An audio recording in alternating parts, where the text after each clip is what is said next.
रजनी को बचपन से ही पेंटिंग का बहुत शौक था। वो हमेशा से ही पेंटर बनना चाहती थी, पर उसके माँ और पिताजी ने उसको कभी भी इस चीज़ के लिए सपोर्ट नहीं किया और उसकी शादी नीरव से हो गई। नीरव रजनी को बहुत प्यार करता था, पर रजनी हमेशा चुपचाप ही रहती। वो इस शादी से खुश नहीं थी। वो ये शादी नहीं करना चाहती थी। उसे तो हमेशा से पेंटर जो बनना था। अपने इस सपने को वो नहीं पूरा कर पाई, इसलिए वो हमेशा उदास रहती थी। रजनी, बहुत ही बढ़िया फिल्म लगी है, कल देखने चले पा? नहीं जी, कल मुझे बहुत काम है, मैं नहीं जा पाऊंगी। अच्छा तो कोई बात नहीं, संडे को चलते हैं। देखिए, मुझे फिल्म देखना पसंद नहीं है, आपको जाना है तो चली जाइए। नीरू को मना करती रजनी वहाँ से चली जाती है और अपने बैग को खोलकर उसमें बंद पड़े ब्रश और कलर्स को देखकर रोने लगती है। रजनी, चलो ना कहीं बाहर खाने चलते हैं, कुछ है तुम्हारी पसंद का। जी, मुझे नहीं जाना, मेरी तबीयत ठीक नहीं है। रजनी वहाँ से चली जाती है। नीरू को समझ नहीं आता कि रजनी उससे इतना दूर क्यों रहती है। वो जब भी उसके साथ वक्त बिताना चाहता है, रजनी कोई ना कोई बहाना बना देती है। एक दिन घर पर कोई नहीं था। रजनी घर का सारा काम जल्दी से खत्म कर लेती है। घर पर अकेले होने के कारण वो सोचती है कि वो आज पेंटिंग करेगी। वो अपने कमरे में जाकर पेंट ब्रशेस और कलर्स निकालकर जैसे ही कलर मिक्स कर रही होती है कि दरवाजे पर बेल बज जाती है। अब कौन आ गया इस वक्त? इतनी मुश्किल से तो मुझे पेंट करने का मौका मिला है। रजनी दरवाज़ा खोलती है तो उसकी सास अपनी सहेलियों के साथ खड़ी होती है। वो सब घर के अंदर आ जाते हैं। अरे बहू, सबको शरबत बनाकर पिला दे, बाहर का बड़ी गर्मी है। उफ। जी। रजनी पेंट ना कर पाने से उदास हो जाती है। उसे गुस्सा भी आ रहा होता है कि उसने इस शादी के लिए हाँ क्यों कह दी। वो रसोई में जा रही होती है कि उसकी सास उसे रोकती है।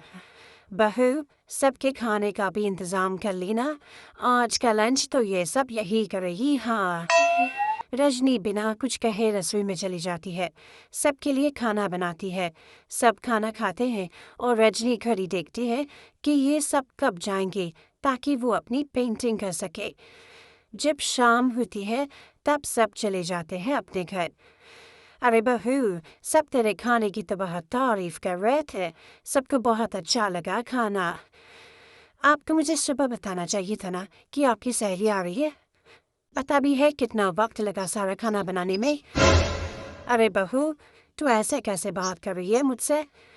तो और कैसे बात करूं? मैं इस घर की कोई नौकरानी नहीं हूँ कि इतना काम करूंगी। हाँ। रजनी अपने कमरे में जाकर दरवाज़ा बंद कर लेती है। शाम को जब नीरव आता है तो उसकी माँ उसे पूरी घटना के बारे में बताती है। क्या? रजनी ने आपसे इस तरह बात की माँ? हाँ, और पता नहीं उसे क्या हो गया है, शाम से बाहर भी नहीं आई है। मैंने तो कई बार आवाज़ दी, खाना भी नहीं खाया उसने। तू ही बात करके देख ले बेटा। नीरो अपने कमरे का दरवाज़ा खटखटाता है। रजनी, दरवाज़ा खोलो, मैं हूँ। रजनी दरवाज़ा खोलती है और फिर वापस जाकर अपने बिस्तर पर लेट जाती है। रजनी, माँ से बात करने का ये क्या तरीका है? मैंने कोई गलत बात नहीं की है। अरे तुम क्यों ऐसे बर्ताव कर रही हो सबके साथ? क्या तुम इस शादी से खुश नहीं हो? रजनी कुछ नहीं बोलती। वे बताओ मुझे रजनी, क्या ये शादी तुम्हारी मर्जी के खिलाफ हुई है? हाँ, मैं ये शादी कभी नहीं करना चाहती थी। तुमसे क्या, मैं किसी से भी शादी नहीं करना चाहती थी। रजनी रोने लगती है। चुप हो जाओ रजनी, बताओ मुझे तुम क्यों नहीं करना चाहती थी शादी? रजनी बेड के नीचे से अपने पेंटिंग्स, कलर्स, ब्रश, पेपर्स निकालती है। इतने में उसकी सास भी कमरे में आ जाती है। ये देख रहे हो, ये थे मेरे सपने। हाँ, मैं पेंटर बनना चाहती थी, पर माँ पापा ने कभी सपोर्ट नहीं किया और मेरी शादी करवा दी। मेरे सारे सपने टूट गए। हर वक्त बस गुस्सा रहता है मुझे। मैं जानती हूँ कि आप लोगों की इसमें कोई गलती नहीं है, पर मैं क्या करूँ मुझे समझ में नहीं आता।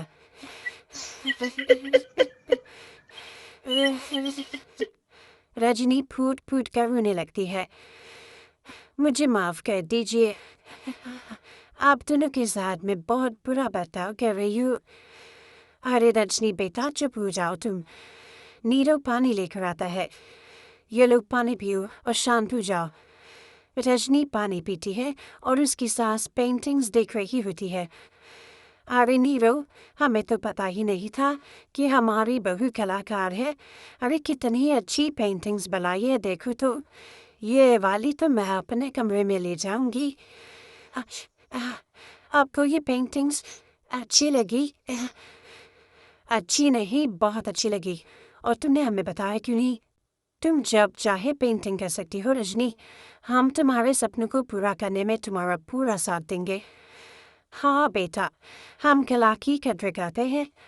हम कलाकार तो नहीं, पर मुझे गर्व है कि मेरी बहू एक कलाकार है।